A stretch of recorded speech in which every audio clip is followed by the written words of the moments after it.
This is Hannibal here from thehannibaltv.com. I got my old school book here, as does Andrew Anderson, world-class pro wrestling superstar, who's wrestled all over the world and even had some WCW appearances. Then we have the legend himself, Taskmaster Kevin Sullivan, former WCW head booker, Florida superstar. He's wrestled for WWF. He's been everywhere. And we have a treat. His wife, Linda, who actually wrote this book. It's a fiction book, old school, but it has a lot of elements of nonfiction in it. The link to buy this book is actually in the description of this video. But we're going to be talking about this book today. So Linda and Kevin, nice to have you here. Maybe you can start this off telling us about this book, Old School. Well, I'm going to let Linda start and tell us, how did it happen? I didn't even know she wrote the book. But she listened to me and Andrew's stories.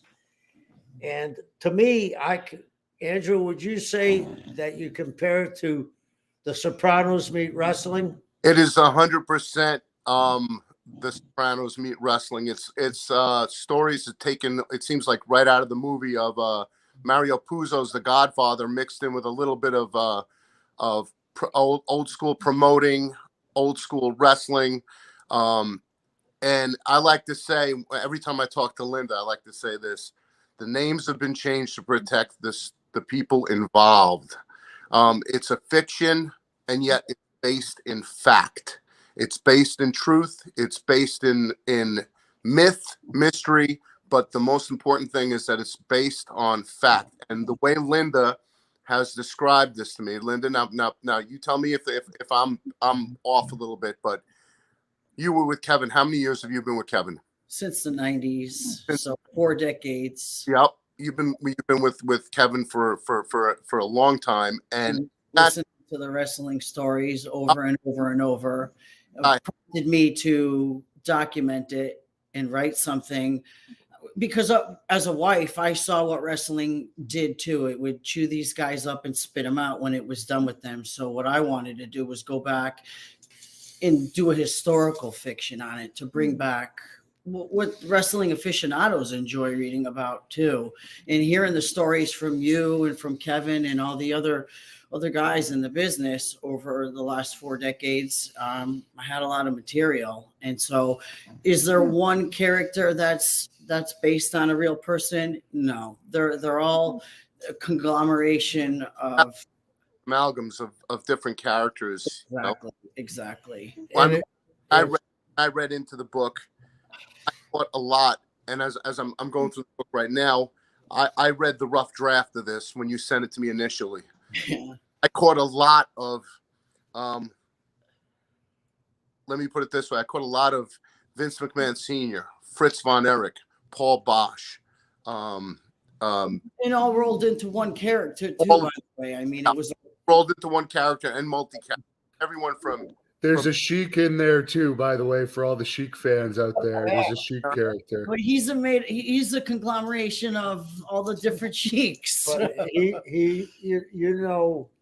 Andrew, too, there's a period where it starts out in 1948, which was the founding of the NWA.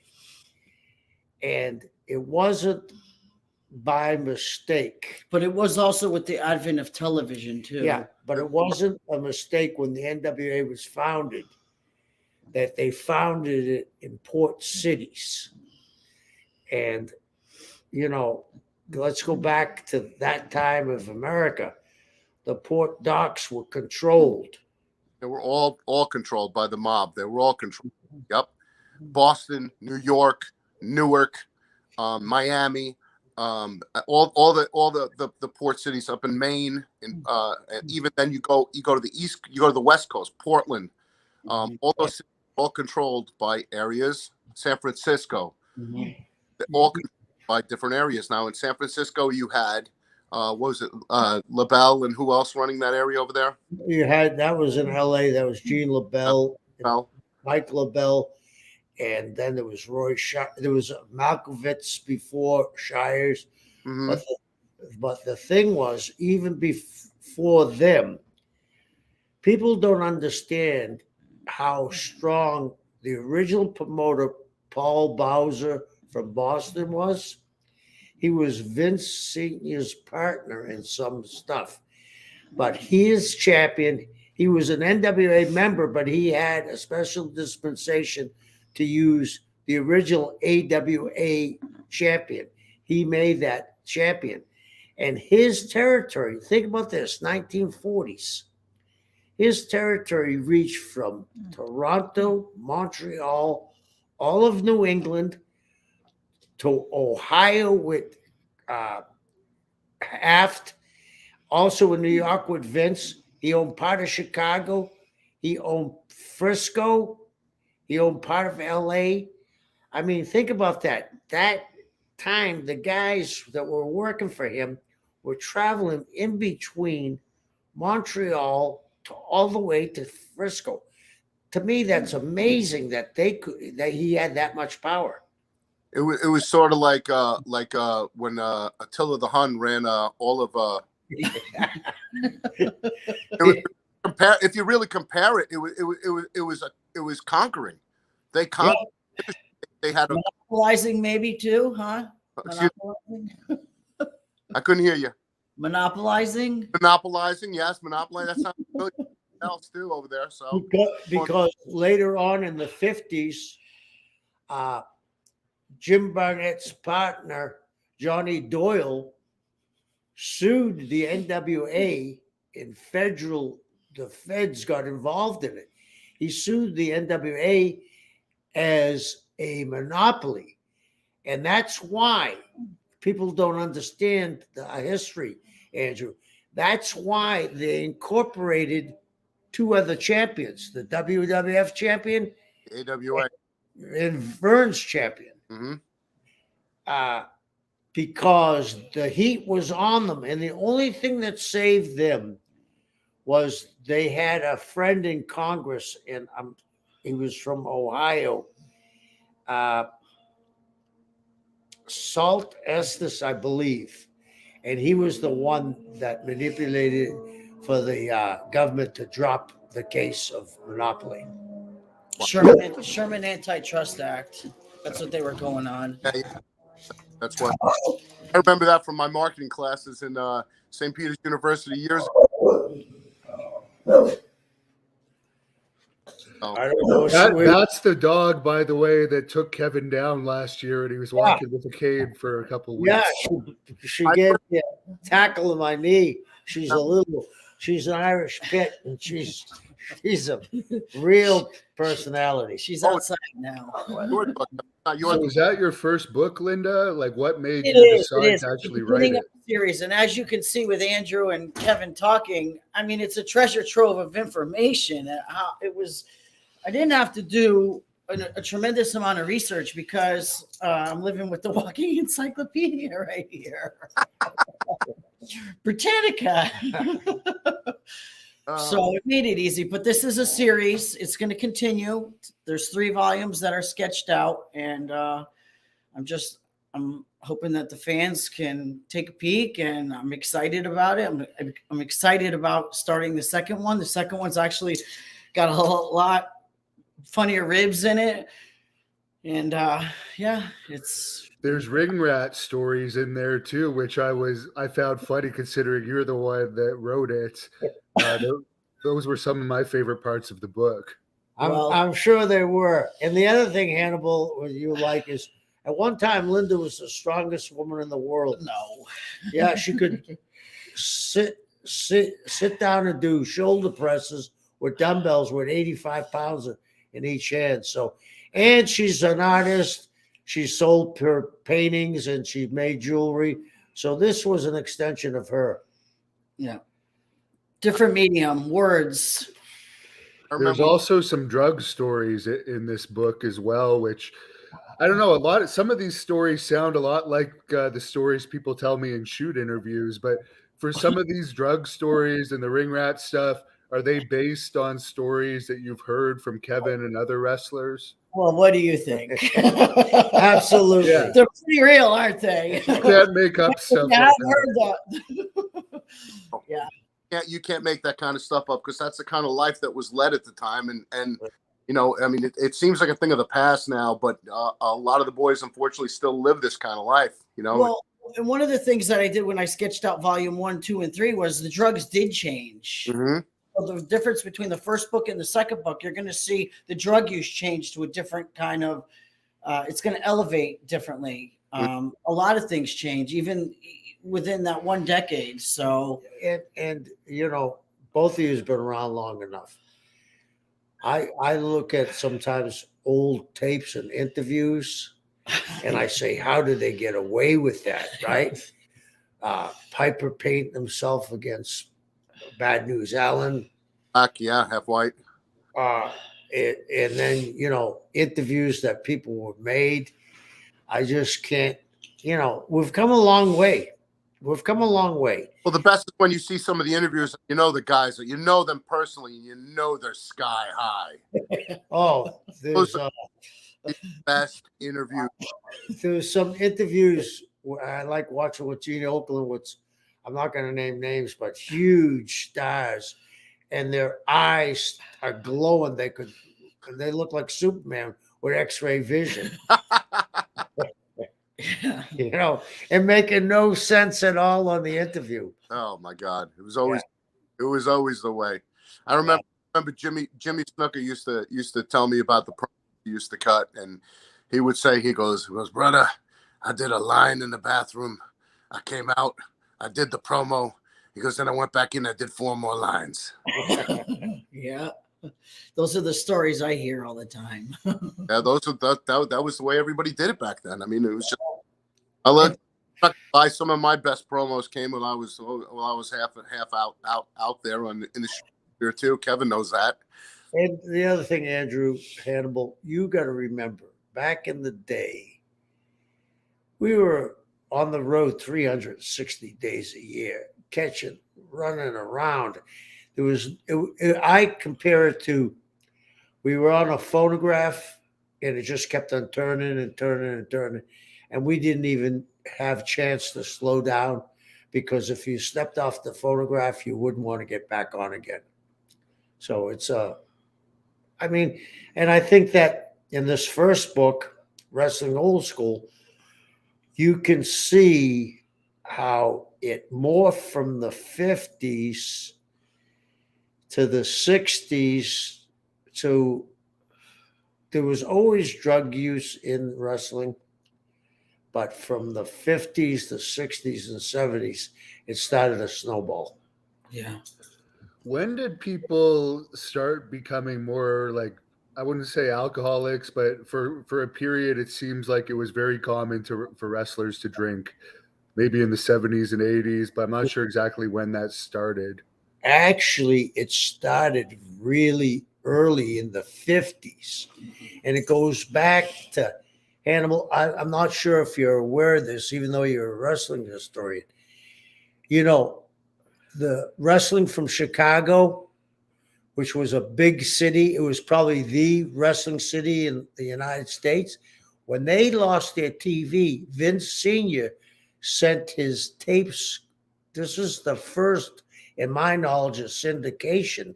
He sent his tapes to Chicago, and there were heavyweight championship wrestling from Bridgeport, and that was Bridgeport, Connecticut. All those guys, whether it was Mark Lewin and Curtis, not King Curtis, but Don Curtis, the Graham brothers, Rocker, all of them drank before the matches, and some of them were inebriated.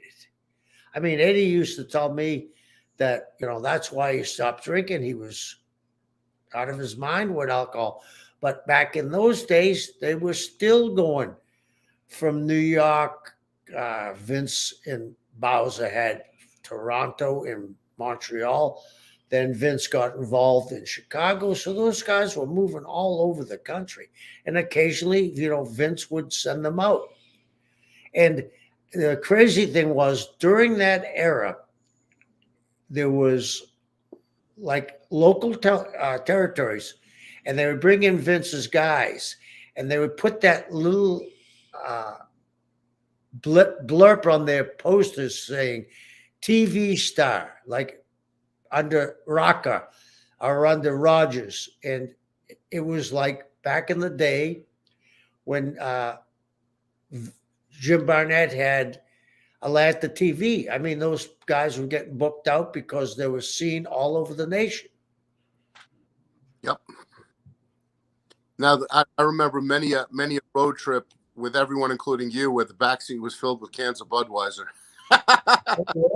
Yeah. The backseat was filled with cans. How about getting pulled over and Mark Lewin with the cop? The cop gave him a hug, come down, didn't even know the cop, and he said, "Oh my God, it's Mark Lewin." Yeah. And then you mentioned Jerry Graham. It was Bruce Hart that recently told me like he would show up completely out of it.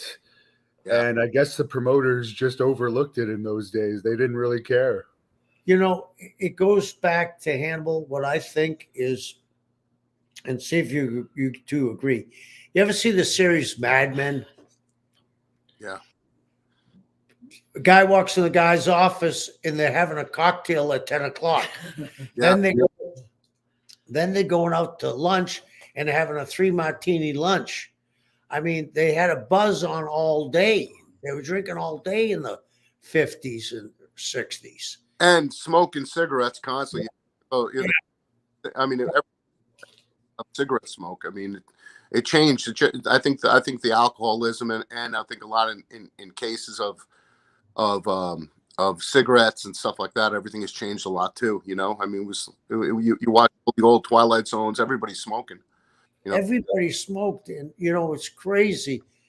What Linda and I used to go to Europe quite a bit, and I remember when we did away with smoking in the bars in the United States, and then we were getting ready to go to Paris, and she said, "Hey, not that her and I don't smoke, but she said France has declared smoking illegal in bars and restaurants." I said, that will never work because the French are like the Japanese. They smoke cigarettes constantly.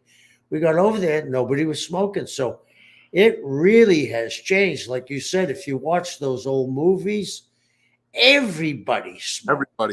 Everybody. I saw a movie the other day set in the 50s, and I forgot about this, people were smoking in movie theaters. Yeah. Yeah. Doctors were smoking. Doctors were recommending what cigarette to smoke. Or while they're cleaning your teeth, they're smoking a cigarette. Airplanes were filled with cigarette smoke. I don't know how. I wouldn't be able to tolerate that. I would be dying. I remember those days when people were smoking on the planes. I was a kid back then. Yeah. It's horrible. There's a fan that was asking if Linda was ever a wrestler. I know that she wasn't, but she's probably heard you talk about it constantly since the 90s, living with you. But could you guys tell us the story of how you actually met? Actually, I went to wrestling school. I was a bodybuilder, and then I went to wrestling school, to Malenko School in Tampa, and just for the sport of it, not to wrestle as a profession. But Kevin and I met in Tampa at Harry Smith's gym. Yeah. Yeah. He says I leaped over and helped him while he was doing a skull crusher. Yeah. Yeah, because you were a power lifter, as Kevin said. Maybe you could share with us your personal best lifts. Go ahead, tell him. Don't be shy. I wasn't a power lifter. But Kevin calls me. I was strong. I mean, She used to train with Steve Hutchison, the left tackle that's in the Hall of Fame. He used to train with her at our gym, and she could do chin-ups with a 45-pound plate. I could do one arm. What could you squat? She could do one arm chins. Squat 415. She squatted 415. 185 behind the neck shoulder press. I mean, I wasn't a power lifter though. But she was incredibly strong. I was just really strong for a female weightlifter. Did Kevin try and recruit you into wrestling? What? Did Kevin ever try and convince you to be more of an on-camera person in wrestling over the years? No, he couldn't convince me of that. No, I don't like the stage. I see. It was hard enough getting her to come on here. They talk about her not liking the stage. Yeah. It was. It took a year. It literally took a year. You know how It's I a year. put the link to the video or to the buy the book in the description on Amazon. You can buy it on Amazon. Kevin also sells it at his appearances, right? Yeah. Yeah, I'm going to start. Yeah. That includes the world class event next Saturday, December 11th in Texas. He'll be there with the book as well as the PCW Ultra event in LA, January 28th. Is there a particular chapter? I guess I could ask all three of you, which chapter did you like the best, or which section of the book I'm stood out to you? with you, Hannibal. I like the chapter when the two young guys. Of course you do. It's a deja vu. Two young guys meet That's the my girl. Yeah. So Deja vu. a little bit of debauchery in it. yeah. Yeah, I'm sure you like that, right? Yeah. Had to sneak those stories in. Name them down too, of course. The editors kind of toned them. Oh my God.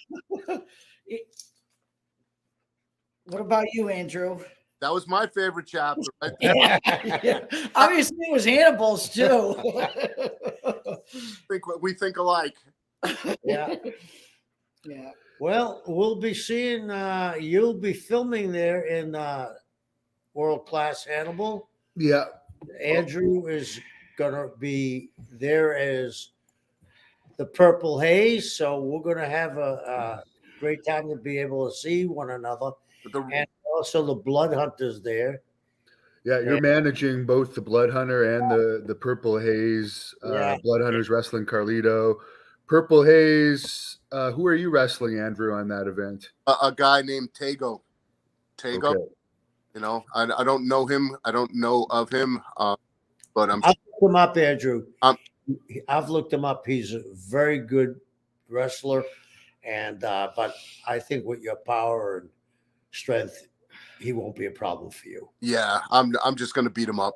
Yeah, good for you. So Linda, is there anything you want to say about the book before we wrap this up here? Again, for the fans, it is in the description. You can just look it up, Old School on Amazon. I got my copy. I really enjoyed it. And again, fans, it is fiction, but it's based on a lot of stuff that actually happened. And it's very interesting. As Kevin says, it's mafia meets pro wrestling, which actually was a thing in the day.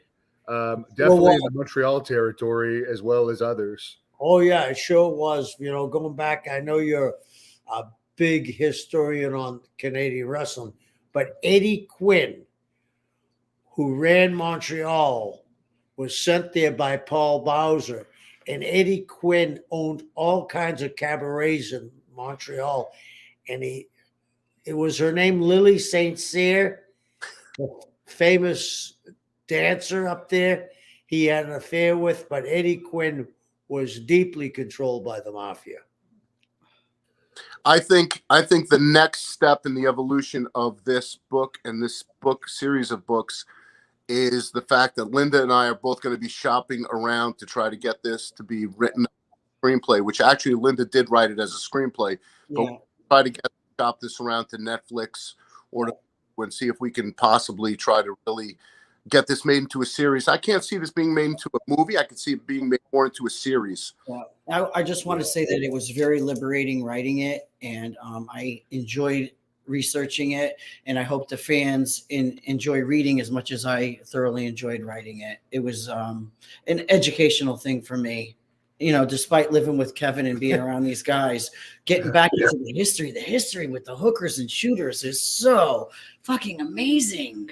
I mean, these guys were the real deal. I mean, they're forgotten. And then the segregation and all that too, that's all forgotten, and it shouldn't be forgotten. And it's a great story, which I did not make up. There's an interesting question on here for Kevin from Sunset Moth. Was anyone a big drinker that we don't know about back in the wrestling days? Like, was it kept quiet about someone that would that would actually surprise us to know they were a bit of a wild guy in the back or had alcohol issues, but they kept. Go ahead. I'm sorry. No. I think you got the question. Yeah, I think that back in the day, everybody on the card had close to a drinking problem, because it didn't matter if you were going to travel 300 miles or 100 miles back from the arena. If you're traveling 100 miles, you got 2 6-packs. If you're traveling 300 miles, you got a case. Everybody drank. It was the mentality of it. And when I first started, it kind of tapered off, because in the 50s and 60s and early 70s, there were guys drinking going to the town. Most of us didn't drink going to the town, but they drank afterwards. But yeah, there was some big time drinkers, you know. I mean, I remember, do you remember the name Tank Morgan? I'm familiar. I'm from Houston. Tank was, I saw him do this. I'm not going to tell you, he was one of my dearest friends. Tank used to get lit up, and then he came to the matches one time, and Tank was a veteran, and he wrestled a guy that was my era. He was about the same age as me, so at the time he was about 22. Tank had some mushrooms on his fingers, and he went in the ring, and Tank was about 350. He headlocked my friend over, who was about 220 at the time. And, you know, when you get a guy 350 laying on you, you're gasping, you know what I mean, on your chest. He stuck the mushrooms in his mouth during the match. By the end of the match, my friend's just staring at him, smiling, trying to have a match. Oh, there's some crazy stuff that was going on. There's also some Coke stories in this book that I actually find interesting. But when did cocaine start to enter into the wrestling business, Kevin? Because I'm going to guess it probably wasn't in it as much when you first started. And at some point, people started using it. Well, it was in the 80s. You remember Time Magazine actually had an article and said that cocaine was good for you. I mean, everybody was doing it. Doctors, lawyers, Indian chiefs, especially in Florida, where it probably started because, you know, I'm going to say, and I know I'm exaggerating this, but the cops that used to walk us to the ring in Miami, there was 37 of them. If you look at it, I think it was called the Hill Street Gang. They all got busted for coke. You know, and how they got busted was one of the cops I knew really well. His girlfriend posed as the playmate, not Playboy. What was the other one? Hustler.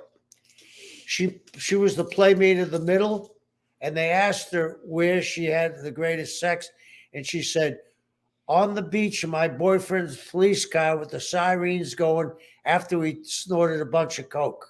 Huh. Hello? I think you should have kept that to yourself. And they came and cracked them all. And I mean, the cops used to be just as lit up as anybody else. It was crazy. Crazy time and a crazy era. Well, in Florida, a lot of shipments were also coming in from South America and from the island. We Andrew and I know a very good friend of ours, and he was making anywhere between 18,000 and 36,000 a month. day. Was it a month or a day? Day, yeah. Because a kilo would sell for 18,000 back then, and he'd sell 1 or 2 a day. He was making. And he was doing with his partner was the head of the Vice Squad. Yeah. Crazy time. Well, again, Amazon is where you can buy the book, and Kevin will have it at the World Class Pro Wrestling event December 11th in the Dallas area at Southern Junction. More information on that at worldclassprowrestling.com. Then the PCW Ultra event January 28th. Kevin will also have it there for the fans watching in California, and the link is right in the description. Great seeing you, Linda. Andrew, where can people follow you on social media? They go to the ringsquare.wordpress.com. There's Facebook and Instagram that you can follow, and that'd be the easiest way to access it. I'm on Andrew Enforcer on Twitter, on Instagram, on Drew the Wrestler on Twitter, Andrew Anderson Facebook pages. Yeah, I got Andrew the Reinforcer, Andrew Anderson. I have fan pages up the wazoo. Most of them are moderated by me or my management. Half the time people post things. I only post my action figure pictures. Everybody else, my agent posts everything else that I do, because I've been told I get a little too stupid sometimes on my stuff. No, not you. Kevin said, you never. Oh, no. So they pull the plug on some of my my extravagant posts. But in the meantime, tonight I'm going to be wrestling in Rochelle Park, New Jersey, for East Coast Pro Wrestling. I'm wrestling some kid Moses, who's a big kid, about 6'7", and I'm going to take Moses by his ankle and I'm going to slam him into the Red Sea and part it tonight. So good for you. Just think of the Hulk slamming Loki around and saying, "Be God." That's going to be.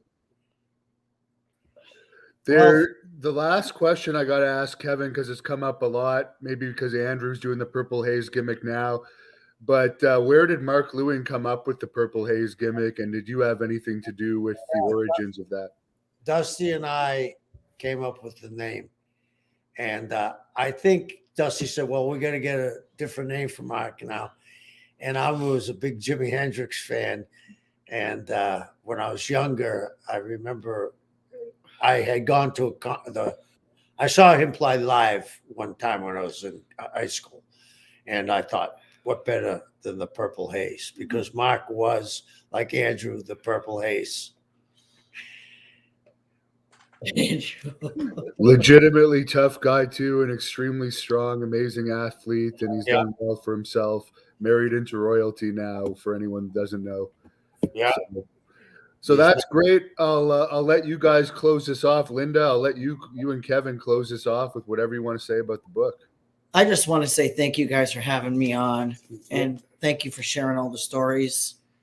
And that's what's going to make this whole Ring Square. It's about you guys and all the effort, all the hard work. Linda, it's teamwork. Yeah. But I'd just like to say thank you for doing that book, which I didn't know about for a long time. And thank you, Purple Haze, Andrew Anderson. And thank you, Devin, Hannibal. I really appreciate it. And I'll be seeing you guys next weekend. Thank you for watching the Hannibal TV.